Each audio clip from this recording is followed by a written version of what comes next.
Hi family, welcome back to my YouTube channel. ನಾನು ಗಾಯಿ ಚೇತು. ಎಲ್ಲರೂ ಹೇಗಿದ್ದೀರಾ? ಹೋಪ್ ಎಲ್ಲರೂ ಚೆನ್ನಾಗಿದ್ದೀರಾ ಅಂತ ಅನ್ಕೊಂತೀವಿ. ನಾವಿವತ್ತು ತಿರುಪತಿಗೆ ಬಂದಿದ್ದೀವಿ.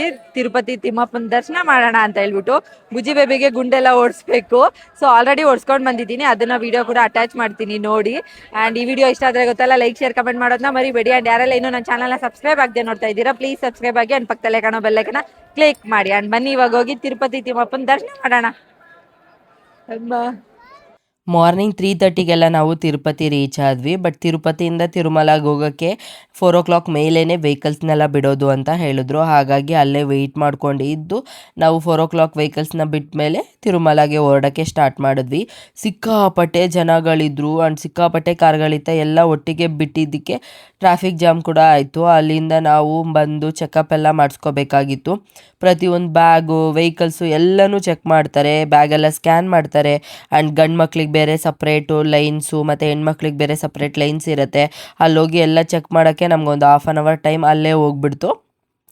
ಸೊ ನಾವು ಅಲ್ಲೆಲ್ಲ ಚೆಕ್ ಮಾಡಿಸ್ಕೊಂಡು ಮೇಲ್ಗಡೆ ತಿರುಮಲಾಗೆ ಕೂಡ ಬಂದ್ವಿ. ಇಲ್ಲಿ ಬಂದಿದ ತಕ್ಷಣ ನಾವು ರೂಮ್ಸ್ ಎಲ್ಲ ಏನೂ ಹುಡ್ಕಕ್ಕೆ ಹೋಗಿಲ್ಲ. ಬಿಕಾಸ್ ರೂಮ್ಸ್ ಎಲ್ಲ ಹುಡ್ಕೊಂಡು ಕೂತ್ಕೊಂಡ್ರೆ ತುಂಬ ಟೈಮ್ ಆಗುತ್ತೆ. ಬಿಕಾಸ್ ಆಲ್ರೆಡಿ ಒಂದ್ಸಲಿ ಎಕ್ಸ್ಪೀರಿಯೆನ್ಸ್ ಮಾಡಿದ್ದೀವಿ. ನಾವು 5 o'clockಗೆ ರೂಮ್ಸ್ ತೊಗೊಳಕ್ಕೆ ನಿಂತ್ಕೊಂಡಿದ್ದಕ್ಕೆ ನಮ್ಗೆ 8:30ಗೆ ರೂಮ್ ಸಿಕ್ಕಿತ್ತು.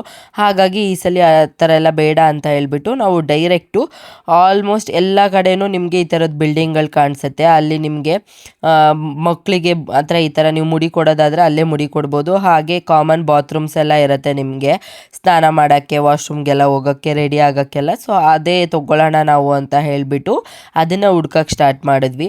ಆ್ಯಂಡ್ ಎಲ್ಲಿ ಹೋಗಬೇಕು ಅಂತ ಗೊತ್ತಾಗದೆ ತುಂಬ ಜನದ ಹತ್ರ ವಿಚಾರಿಸ್ತಿದ್ವಿ. ಒಬ್ಬರು ಹೇಳಿದ್ರು, ಇಲ್ಲಿ ಹೋಗಿ ಫ್ರೀಯಾಗೂ ಇರುತ್ತೆ, ನಿಮಗೆ ಆರಾಮಾಗಿ ನೀವು ಸ್ನಾನ ಕೂಡ ಮಾಡ್ಕೋಬೋದು ಆ್ಯಂಡ್ ಮಗುಗೆ ಮುಡಿ ಕೂಡ ಕೊಡ್ಬೋದು, ಎಲ್ಲ ಒಟ್ಟಿಗೆ ಆಗುತ್ತೆ ಅಂತ ಹೇಳಿದ್ರು ಅಂದ್ಬಿಟ್ಟು ಆ ಬಿಲ್ಡಿಂಗ್ ಎದುರುಗಡೆ ನಾವು ಕಾರೆಲ್ಲ ಪಾರ್ಕ್ ಮಾಡಿಬಿಟ್ಟು ಇವಾಗ ನಮಗೆ ಏನೇನು ಲಗೇಜ್ ಮೇಯ್ನಾಗಿ ಇವಾಗ ರೆಡಿ ಆಗೋಕ್ಕೆ ಏನೇನು ಬೇಕೋ ಅದನ್ನು ಮಾತ್ರ ತೊಗೊಂಡು ಹೊರಟಿದ್ದೀವಿ.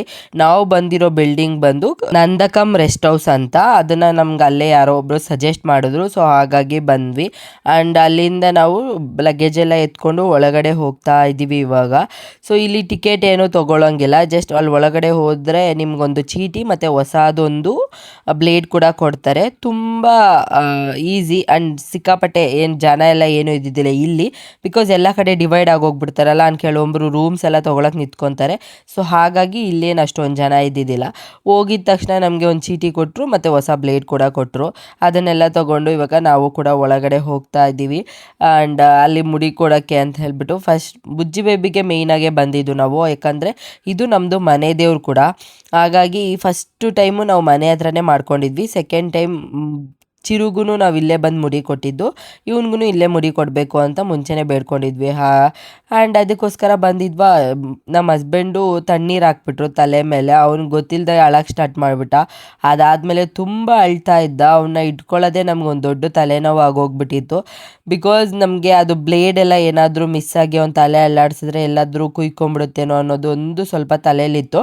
ಹಾಗಾಗಿ ಅವರು ಕೂಡ ಅಷ್ಟೇ ತುಂಬ ನೀಟಾಗೆ ನಮ್ಮ ಪಾಪದು ಮುಡಿಯೆಲ್ಲ ತೆಗೆದ್ರು, ತುಂಬ ಕ್ಲೀನಾಗಿ ಮಾಡಿದ್ರು. ಆ್ಯಂಡ್ ಮಗು ಅಷ್ಟೇ ಕೋಆಪ್ರೇಟ್ ಮಾಡೋವ್ರಿಗೂ ವೆಯ್ಟ್ ಮಾಡಿದ್ದು ಮಾಡಿದ್ರು. ಅದಂತೂ ಸಿಕ್ಕಾಪಟ್ಟೆ ಖುಷಿ ಆಯಿತು. And thank you so much. ಒಂಚೂರು ಎಲ್ಲೂ ಏನೂ ಗಾಯನೇ ಆಗಿಲ್ಲ ಅವನಿಗೆ.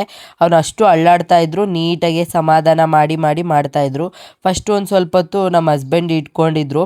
ಅವನು ಮತ್ತೆ ಅಳಕ್ಕೆ ಸ್ಟಾರ್ಟ್ ಮಾಡ್ದ ಅಂತ ಹೇಳಿಬಿಟ್ಟು ನನ್ನ ಹತ್ರ ಕೊಟ್ಟು ಸುಮ್ಮನೆ ಫೋನಲ್ಲಿ ಏನೋ ತೋರಿಸ್ತಾ ಇದ್ವಿ. ಇಲ್ಲಾಂದರೆ ಮತ್ತೆ ಅಳ್ತಾನೆ ಇರ್ತಾನೆ, ಮತ್ತೆ ಎಲ್ಲಾದರೂ ಗಾಯ ಆಗತ್ತೆ ಅನ್ನೋ ಭಯಕ್ಕೆ. ಆಮೇಲೆ ಸ್ವಲ್ಪ ಹೊತ್ತು ನೀಟಾಗಿ ಕೂತಿದ್ದ. ಹಾಗಾಗಿ ಎಲ್ಲ ನೀಟಾಗೆ ಮಾಡಿಸ್ಕೊಂಡು ಅಲ್ಲೇ ಕಾಮನ್ ಬಾತ್ರೂಮ್ಸ್ ಎಲ್ಲ ಇರುತ್ತಲ್ಲ, ಅದರಲ್ಲಿ ಸ್ನಾನ ಕೂಡ ಮಾಡಿಸಿದ್ವಿ ಮಗುಗೆ. ಆ್ಯಂಡ್ ಮುದ್ದ ಕಾಣಿಸ್ತಾ ಇದ್ದ ಅವನು. ಬೋಡ ಹೊಡೆದ್ರೂ ಸಕ್ಕತ್ತಾಗಿದ್ದ. ನನಗಂತೂ ತುಂಬ ಖುಷಿ ಆಯಿತು. ಎಲ್ಲರೂ ಹೋಗಿ ಸ್ನಾನ ಬೇರೆ ಮಾಡ್ಕೊಂಡು ಬರ್ತಾಯಿದ್ರು. ಫಸ್ಟು ನಾವು ಹೋಗಿ ಸ್ನಾನ ಎಲ್ಲ ಮಾಡ್ಕೊಂಡು ಬಂದುಬಿಟ್ವಿ, ಮಕ್ಕಳಿಗೆಲ್ಲ ಮಾಡಿಸ್ಕೊಂಡು. ಆಮೇಲೆ ನಮ್ಮ ಇದನ್ನ ಅವರು ಕೂಡ ಮಾಡಿಸ್ಕೊಂಡು ಇವಾಗ ನಾವು ರೆಡಿ ಆಗಿಬಿಟ್ಟು ದರ್ಶನಕ್ಕೆ ಹೋಗೋಣ ಅಂತ ಹೋದ್ವಿ. ಬಟ್ ನಮ್ಮ ಬ್ಯಾಡ್ ಲಕ್ಕು ದರ್ಶನನೇ ಮಾಡೋಕ್ಕಾಗಿಲ್ಲ. ಬಿಕಾಸ್ ನಾವು 6 o'clockಗೆಲ್ಲ ರೆಡಿ ಆಗಿಬಿಟ್ಟು ಲೈನಲ್ಲಿ ನಿಂತ್ಕೊಂಡಿದ್ವಿ. ಅವ್ರು ಹೇಳಿದ್ರು ಇವತ್ತು 6 o'clock ನಿಂತ್ಕೊಂಡ್ರೆ ನೆಕ್ಸ್ಟ್ ಡೇ ಮಾರ್ನಿಂಗೇ ನಮಗೆ ದರ್ಶನ ಆಗೋದು ಅಂತ ಹೇಳಿಬಿಟ್ಟು ಮಕ್ಕಳನ್ನೆಲ್ಲ ಕೂತ್ಕೊಂಡು ಒಂದೊಂದು ದಿನ ಎಲ್ಲ ನಾವು ಅಲ್ಲಿರೋಕ್ಕಾಗಲ್ಲ ಅಂತ ಹೇಳಿಬಿಟ್ಟು ಡೈರೆಕ್ಟ್ ನಾವು ಬ್ಯಾಕ್ ಸೈಡ್ ಇರುತ್ತಲ್ಲ ಅಲ್ಲಿಗೆ ಬಂದುಬಿಟ್ವಿ. ಅಲ್ಲೂ ಹೋಗಿ ಸ್ವಲ್ಪ ಹೊತ್ತು ಅಲ್ಲೇ ನಮಸ್ಕಾರ ಎಲ್ಲ ಹಾಕ್ಕೊಂಡು ಪೂಜೆ ಎಲ್ಲ ಅಲ್ಲೇ ಮಾಡಿಕೊಂಡು ಪ್ರಸಾದ ತೊಗೊಂಡು ಬರೋಕ್ಕೆ ಅಂತ ಹೇಳಿ ಹೋಗಿದ್ರು ಎಲ್ಲರೂ. ಸೊ ಇವಾಗ ಒಂದು ಆಧಾರ್ ಕಾರ್ಡ್ ಅಂದರೆ ಒಬ್ಬರಿಗೆ 2 ಲಡ್ಡು ಅಷ್ಟನ್ನೇ ಕೊಡೋದಂತೆ.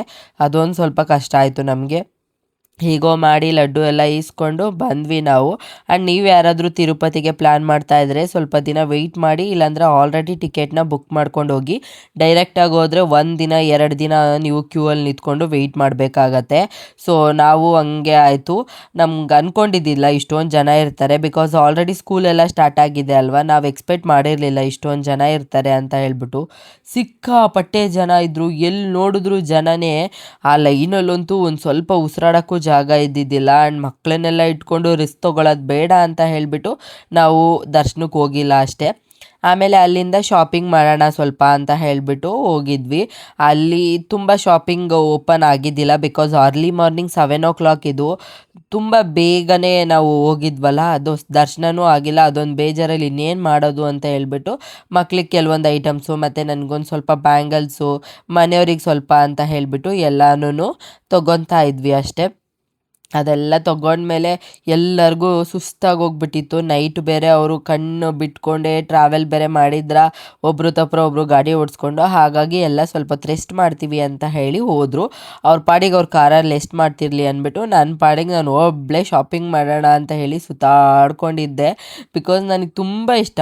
ಶಾಪಿಂಗ್ ಮಾಡ್ತೀನೋ ಇಲ್ಲೋ ಗೊತ್ತಿಲ್ಲ, ಬಟ್ ನೋಡೋಕ್ಕಂತೂ ಸಿಕ್ಕಾಪಟ್ಟೆ ಇಷ್ಟ. ಹಾಗಾಗಿ ನನ್ನ ಪಾಡಿಗೆ ನಾನು ಒಬ್ಬಳೇ ಆರಾಮಾಗೆ ಶಾಪಿಂಗ್ ಕಾಂಪ್ಲೆಕ್ಸ್ ಎಲ್ಲೆಲ್ಲಿ ಏನೇನಿದೆ ಅಂತ ಹೇಳಿಬಿಟ್ಟು ನೋಡ್ಕೊಂಡು ಇದ್ದೆ. ನಾನು ತುಂಬ ಎಲ್ಲ ಏನೂ ಶಾಪಿಂಗ್ ಮಾಡಿಲ್ಲ, ಜಸ್ಟ್ ಬ್ಯಾಂಗಲ್ಸು ಮತ್ತು ಸರ ಆ ಥರ ಚಿಕ್ಕ ಪುಟ್ಟ ಐಟಮ್ಗಳು ಅಷ್ಟೇ ಶಾಪಿಂಗ್ ಮಾಡಿದ್ದು. ಅದನ್ನೆಲ್ಲ ಮಾಡಿಕೊಂಡು ನೆಕ್ಸ್ಟ್ ಇವಾಗ ನಾನು ಅನ್ನ ಪ್ರಸಾದ ತಿನ್ನೋಕ್ಕೆ ಅಂತ ಹೇಳಿಬಿಟ್ಟು ಹೋಗ್ತಾ ಇದ್ದೀವಿ. ಅಲ್ಲೂ ನೋಡ್ತಾ ಇರ್ಬೋದು ಎಷ್ಟು ಕ್ಯೂ ಇದೆ ಅಂತ. ಒಂದು 3 to 4 ಲೈನ್ಸ್ ಕ್ಯೂ ಇತ್ತು. ಯಪ್ಪ, ಎಲ್ಲ ಕಡೆ ಕ್ಯೂ, ಅಷ್ಟು ಜನ. ಸರಿ ಅಂತ ಹೇಳಿಬಿಟ್ಟು ಬೇಗ ಬೇಗ ಹೋಗ್ತಾ ಇದ್ದೀನಿ, ಬಿಕಾಸ್ ಅವ್ರು ಅಲ್ಲೇ ಮಲ್ಕೊಂಡಿದ್ರು.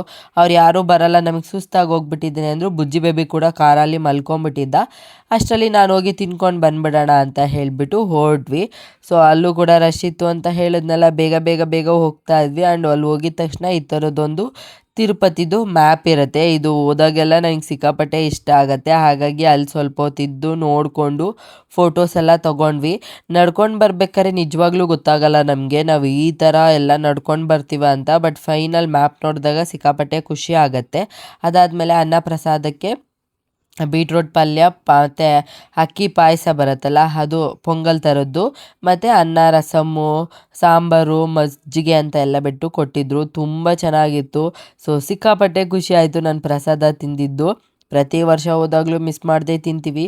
ತುಂಬ ಚೆನ್ನಾಗಿ ಕೂಡ ಇತ್ತು. ಸೊ ಅಲ್ಲಿಂದ ಪ್ರಸಾದ ಎಲ್ಲ ತಿಂದ್ಕೊಂಡು ಇವಾಗ ನಾವು ಮತ್ತೆ ಹೊರಟಿದ್ದೀವಿ. ಸೊ ಅಲ್ಲಿಂದ ನಮ್ಗೆ ಸಿಕ್ಕಾಪಟ್ಟೆ ಟಯರ್ಡ್ ಆಗೋಗ್ಬಿಟ್ಟಿತ್ತ. ಮತ್ತು ನೆಕ್ಸ್ಟು ನಾವು ಇನ್ನೊಂದು ಕಾಳಹಸ್ತಿ ಅನ್ನೋ ಒಂದು ಟೆಂಪಲ್ ಇದೆ, ಅಲ್ಲಿ ಕೂಡ ಹೋಗಬೇಕಾಗಿತ್ತು. ಹಾಗಾಗಿ ಸಿಕ್ಕಾಪಟ್ಟೆ ಸುಸ್ತಾಗಿ ಹೋಗಿತ್ತು ಅಂದ್ಬಿಟ್ಟು ನಾನು ಕಾರಲ್ಲೇ ಮಲ್ಕೊಂಬಿಟ್ಟಿದ್ದೆ. ಆ್ಯಂಡ್ ಬುಜ್ಜಿ ಬೇಬಿ ನೋಡಿ ಅವ್ರ ಅಪ್ಪನಿಗೆ ಅಯ್ಯೋ ಅನಿಸ್ಬಿಟ್ಟಿದ್ದಾನೆ ನಾನು ಬರೋ ಅಷ್ಟೊತ್ತಿಗೆ. ಸೊ ಅಲ್ಲಿಂದ ನಾವು ಡೈರೆಕ್ಟು ಕಾಳಹಸ್ತಿ ಅನ್ನೋ ಒಂದು ಟೆಂಪಲ್ಗೆ ಬಂದ್ವಿ. ಇದು 1 hour ಡ್ರೈವ್ ಆಗುತ್ತೆ. ತುಂಬ ಚೆನ್ನಾಗಿದೆ. ಆ್ಯಂಡ್ ಇಲ್ಲಿ ಸಿಕ್ಕಾಪಟ್ಟೆ ಬಿಸಿಲು. ನಿಜವಾಗ್ಲೂ ಗೊತ್ತಿಲ್ಲ ಅಲ್ಲಿರೋ ಮಕ್ಕಳೆಲ್ಲ ಹೇಗೆ ಸರ್ವೈವ್ ಆಗ್ತಾರೆ, ಅಂದರೆ ಅಲ್ಲಿರೋ ಜನಗಳೆಲ್ಲ ಹೇಗೆ ಸರ್ವೈವ್ ಆಗ್ತಿದ್ದಾರೆ ಅಂತ ಹೇಳ್ಬಿಟ್ಟು. ಅಷ್ಟು ಬಿಸಿಲು. ನನಗಂತೂ ಲಿಟ್ರಲಿ ಇರಿಟೇಟ್ ಆಗೋಕ್ಕೆ ಸ್ಟಾರ್ಟ್ ಆಗೋಯ್ತು. ಇನ್ನೇನು ಮಾಡೋದು ಅಂತ ಹೇಳಿಬಿಟ್ಟು ದೇವಸ್ಥಾನಕ್ಕೆ ಹೋಗಬೇಕು. ಹಾಗೆ ನಮ್ಮ 5ನೇ ಹೆಸರಲ್ಲಿ ಒಂದು ಅರ್ಚನೆ ಕೂಡ ಮಾಡಿಸ್ಬೇಕಾಗಿತ್ತು, ಪೂಜೆ. ಅದನ್ನು ಮಾಡ್ಸೋಕ್ಕೆ ಅಂತ ಹೇಳಿ ಹೋದ್ವಿ. ಅದೆಲ್ಲ ಮಾಡಿಸ್ಕೊಂಡು ಬರೋಷ್ಟೊತ್ತಿಗೆ ಸಂಜೆನೇ ಆಗೋಯಿತು. 6 o'clock ಆಗಿತ್ತು. ಅಲ್ಲೇ ದೇವ್ರ ದರ್ಶನ ಎಲ್ಲ ಮಾಡಿಕೊಂಡು ನೆಕ್ಸ್ಟು ನಮ್ಮ ಜರ್ನಿನೂ ಕೂಡ ಕಂಟಿನ್ಯೂ ಮಾಡಿದ್ವಿ. ವಾಪಸ್ ನಾವು ಬೆಂಗಳೂರು ಬರೋಕ್ಕೆ ಬೇಗನೆ ನಾವು ಬಂದುಬಿಟ್ವಿ ನಾವು. ಸೊ ಅಲ್ಲಿಂದ ಸಿಕ್ಕಾಪಟ್ಟೆ ಟಯರ್ಡ್ ಬೇರೆ ಆಗಿತ್ತಾ, ಎಲ್ಲ ಕಡೆ ಸುற்றி ಆ್ಯಂಡ್ ಮಕ್ಳನ್ನ ಬೇರೆ ಕರ್ಕೊಂಡು ಹೋಗಿರೋದಲ್ವ, ಅವ್ರನ್ನ ಇಟ್ಕೊಳ್ಳೋಷ್ಟರಲ್ಲೇ ಸಾಕಾಗಿ ಹೋಗ್ಬಿಡುತ್ತೆ ನಮಗಂತೂ. ಆ್ಯಂಡ್ ನೆನ್ನೆ ಹೋಗ್ಬೇಕಾರೆ ಎಲ್ಲಿ ನಾವು ನಿಲ್ಲಿಸಿ ಊಟ ಮಾಡಿದ್ವಲ್ಲ, ಅದ್ರ ಆಪೋಸಿಟಲ್ಲೇ ನೀಲೈ ಅನ್ನೋ ಒಂದು ಹೋಟೆಲ್ ಇತ್ತು. ಅಲ್ಲಿ ಕೂಡ ಹೋಗಿ ಊಟ ಎಲ್ಲ ಮಾಡ್ಕೊಳ್ಳೋಣ ಅಂತ ಹೇಳಿಬಿಟ್ಟು ನಿಲ್ಲಿಸಿದ್ವಿ. ಫುಡ್ಡು ಮಾತ್ರ ತುಂಬ ಚೆನ್ನಾಗಿತ್ತು, ಟೇಸ್ಟ್ ಮಾತ್ರ ಸಖತ್ತಾಗಿತ್ತು. ಚೆನ್ನಾಗೆ ಊಟ ಎಲ್ಲ ಮಾಡ್ಕೊಂಡ್ವಿ. ಬಟ್ ಏನಂದರೆ ಲೈಟಾಗಿ ಖಾರ ಜಾಸ್ತಿ ಅನಿಸಿತ್ತು. ನಮಗೆ ಅಷ್ಟೊಂದು ರೂಢಿ ಇರಲ್ಲ ಖಾರ ತಿಂದು. ಸೊ ಹಾಗಾಗಿ ಊಟ ಎಲ್ಲ ಮಾಡಿಕೊಂಡು ಮತ್ತು ನಾವು ಬೆಂಗಳೂರು ಕಡೆ ಮನೆಗೆ ಬರೋಷ್ಟರಲ್ಲಿ 1:30 ಕೂಡ ಆಗಿತ್ತು. ಹೀಗಿತ್ತು ನಮ್ಮ ತಿರುಪತಿ ಜರ್ನಿ. ಒಂದು ಬೇಜಾರೇನೆಂದರೆ ಅಲ್ಲಿ ಹೋಗಿ ದರ್ಶನ ಮಾಡೋಕ್ಕಾಗಿಲ್ಲ ಅಂತ. ಸೊ ನೀವು ಯಾರಾದರೂ ಹೋಗ್ತಾ ಇದ್ದರೆ ಪ್ಲ್ಯಾನ್ ಮಾಡ್ಕೊಂಡು ಹೋಗಿ, ಇಲ್ಲಾಂದರೆ ಟಿಕೆಟ್ ಬುಕ್ ಮಾಡ್ಕೊಂಡು ನೋಡಿಕೊಂಡು ಹುಷಾರಾಗಿ ಹೋಗಿ ಬನ್ನಿ. ನೋಡಿದ್ರಲ್ಲ, ಇವತ್ತಿನ ವ್ಲಾಗ್ ಇದಾಗಿತ್ತು. ಈ ವ್ಲಾಗ್ ನಿಮಗೂ ಇಷ್ಟ ಆಗಿದ್ದರೆ ಲೈಕ್, ಶೇರ್, ಕಮೆಂಟ್ ಮಾಡೋದನ್ನ ಮರಿಬೇಡಿ. ಈ ವ್ಲಾಗ್ನ ಇಲ್ಲಿಗೆ ಎಂಡ್ ಮಾಡ್ತೀನಿ. ಮತ್ತೆ ಹೊಸ ವ್ಲಾಗಲ್ಲಿ ಸಿಗ್ತೀನಿ. Take care. Bye bye. Thank you.